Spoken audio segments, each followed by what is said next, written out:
Bridge length is the distance from the front of the cue ball to the bridge support. Here, it is about 13 inches or 33 centimeters.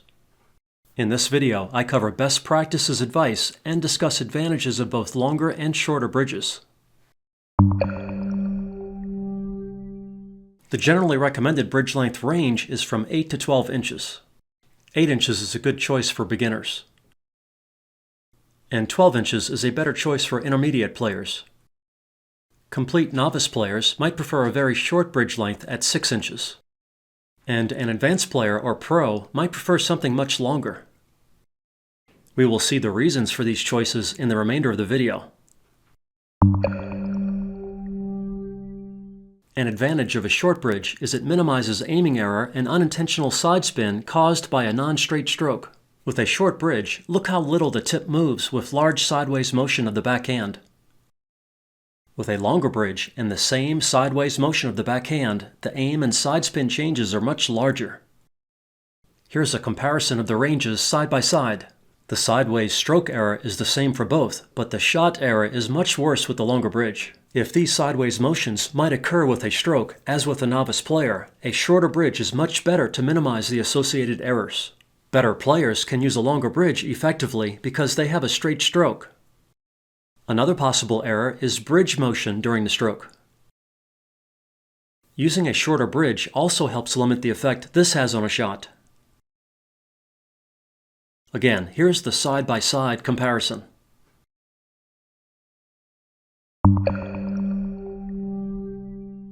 One advantage of a longer bridge is you can see more of the cue in front of you to make it easier to align with the desired shot aim.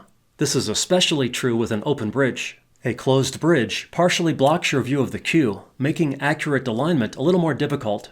With a shorter bridge, less of the cue is visible, especially with a closed bridge and low stance. When using a longer bridge, as we will see more in the next section, a good way to control speed is to vary the stroke length. Here's a slow speed shot with a short stroke and long bridge. With a straight stroke, the shot is accurate. However, with stroking errors, the shot error could be greater with a longer bridge. Here's the same stroke length with a shorter bridge and straight stroke. As shown earlier, stroking errors will have less effect with a shorter bridge.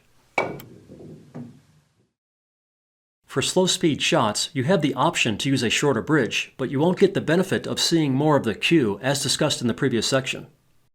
With faster speed shots, it can be difficult to maintain stroke accuracy with a short, punchy delivery. With a longer bridge, you can accelerate more smoothly with less effort to create the same speed and a more accurate stroke. Another accuracy factor related to bridge length is cue elevation. As we will see later, when the back of the cue is elevated, shot accuracy suffers. If you have large fingers or use a closed bridge, it can be difficult to get the cue level, especially with draw shots if using a short bridge. Using an open bridge instead can help you get the cue more level. And with a longer bridge, an open bridge can help you get the cue even more level. You can clearly see the differences with the various bridge types and lengths shown together. The long, open bridge is much more level than the closed, short bridge.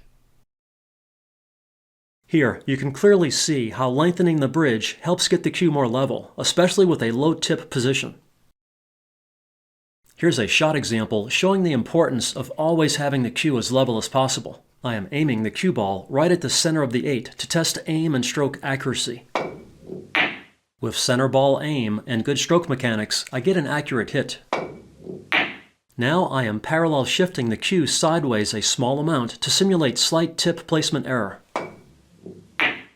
Even when we think we are targeting the center of the cue ball, sometimes we are off slightly because we are not perfect, but with the cue level, the shot still goes fairly straight. But with the same aim and slight tip offset, if I elevate the back of the cue, swerve causes the cue ball to go way offline. I miss the target ball entirely with an accurate aim. Remember, always keep the cue as level as possible, especially on long shots or thin cuts where accuracy is critical. Reducing cue elevation can make you a better player immediately.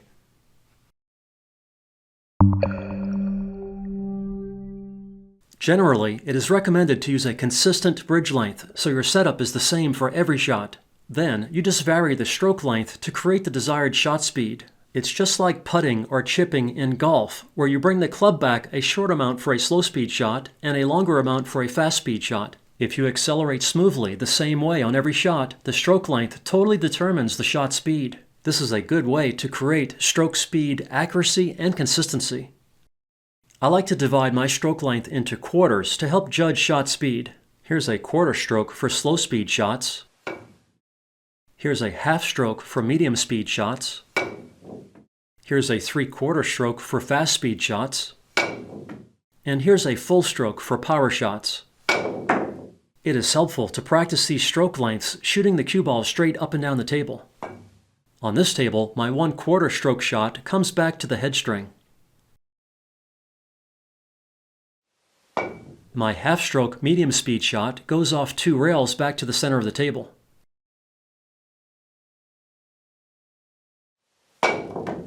My 3/4 stroke fast speed shot goes off 3 rails to the foot string.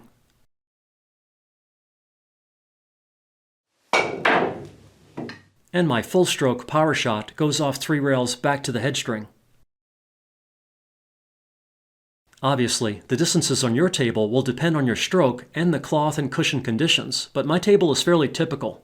Most Diamond brand tables, which have bouncy rails, will play much faster. The main reason good players prefer a long bridge is it enables a smoothly accelerating stroke over different stroke lengths to create a wide range of speeds with as little effort as possible. The longer bridge is especially important for power shots like this draw shot to get shape on the 8. By smoothly accelerating over the entire bridge length, I can stay relaxed and easily generate the cue ball speed and backspin required. This shot would be much more difficult with a short bridge and stroke.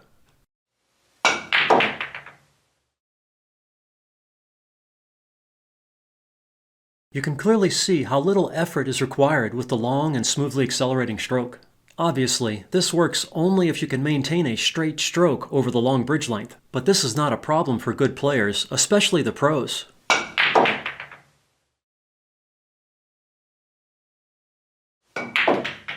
Here's an example follow shot where the same type of stroke is used. Again, a long, smoothly accelerating stroke helps create the speed and topspin necessary with as little effort as possible.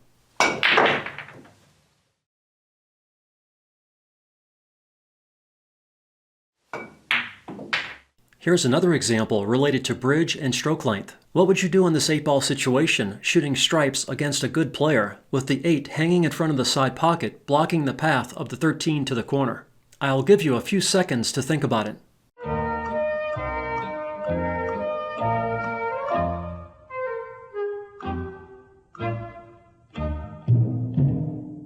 The best option here for most people is to play a finesse safety, attempting to lock the cue ball up between the 13 and cushion. For shots like this, it can help to use a very short bridge length and make the stroke as short, slow, and smooth as possible. Notice how I spread my fingers to make the bridge as short as I can.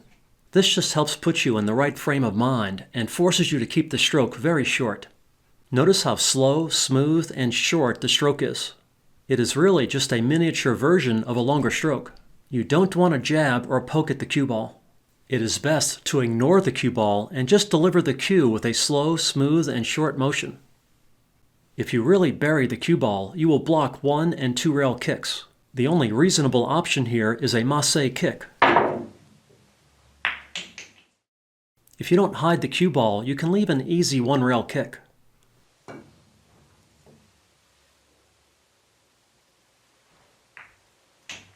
And if you don't bury the cue ball enough, you can leave a 2 rail kick, which can be aimed with the midpoint parallel shift system linked below.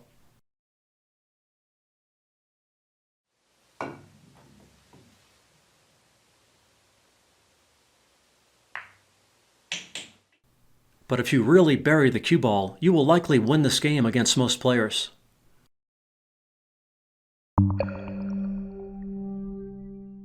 In this part of the video, I am using a Q-Tech Synergy carbon fiber shaft to demonstrate backhand English or BHE effects, since it has a little more cue ball deflection than my Predator Revo.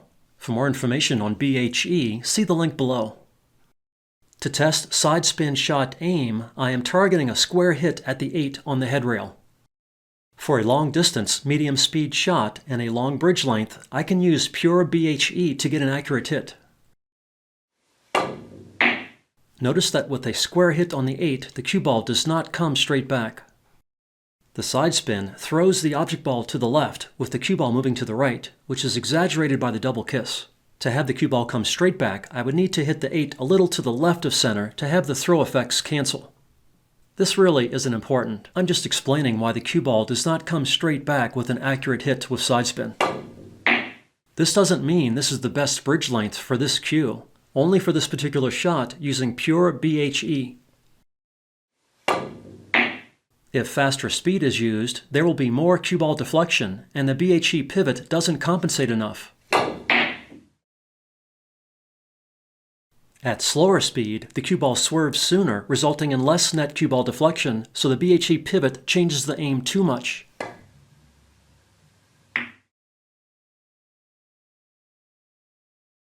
If the shot distance is shorter, there is less cue ball deflection, so the BHE pivot fails here also. Returning to the original distance, the shot also fails if backspin is used with the side spin. Backspin delays swerve, causing more net cue ball deflection. BHE also fails with topspin added, since the swerve happens sooner, resulting in less net cue ball deflection. BHE also fails if the back of the cue is elevated slightly. And BHE will obviously not work for this shot if the bridge length is shorter or longer. But even with a low deflection shaft and a consistent bridge length, cue ball deflection is a reality, and it cannot be solved with something as simple as pure BHE. If somebody tells you they don't need to adjust for cue ball deflection with an LD shaft, or if BHE works perfectly for a wide range of shots, they are deceiving you and themselves. You need to know how to adjust your aim over a wide range of shot speeds and distances, with and without top and bottom spin, and with different amounts of side spin.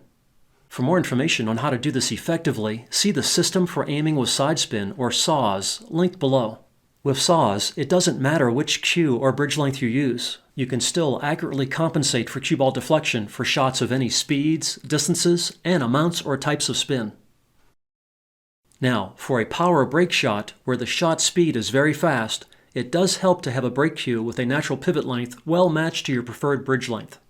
See the link below for how to test your cue to determine the natural pivot length.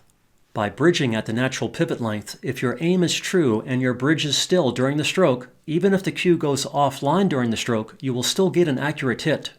In other words, an unintentional pivot or swipe during the stroke will cancel the resulting cue ball deflection. I know this might seem too good to be true, but it works. Here are some examples. On these, I stroke a little to the left, creating unintentional left spin, but I still get an accurate hit. With or without unintentional side spin, you still sometimes get an unlucky kiss with no look at the one after the break.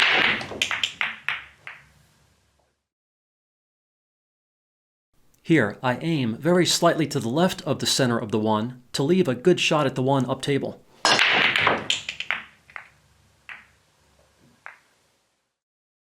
Did you notice that the wing ball went with all these breaks?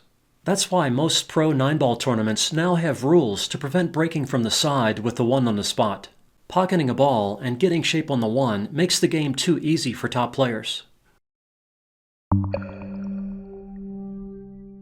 So what's the best bridge length? It depends on the person, but in general, 8 to 12 inches or 20 to 30 centimeters is a good starting point. Here's a quick summary of the advantages and disadvantages of using a longer bridge. It allows for smoother and longer acceleration to create speed with less effort, potentially allowing for a straighter stroke. It allows you to see more of the cue in front of you to make it easier to align the shot more accurately. It makes it easier to get the cue more level, which can increase accuracy. It allows accurate and consistent speed control by varying the stroke length. The one disadvantage is any stroking errors due to backhand or bridge motion are exaggerated. Each individual needs to determine which bridge length is the best compromise for them to balance these effects. I hope you found the video interesting and useful. Good luck with your game from Dr. Dave.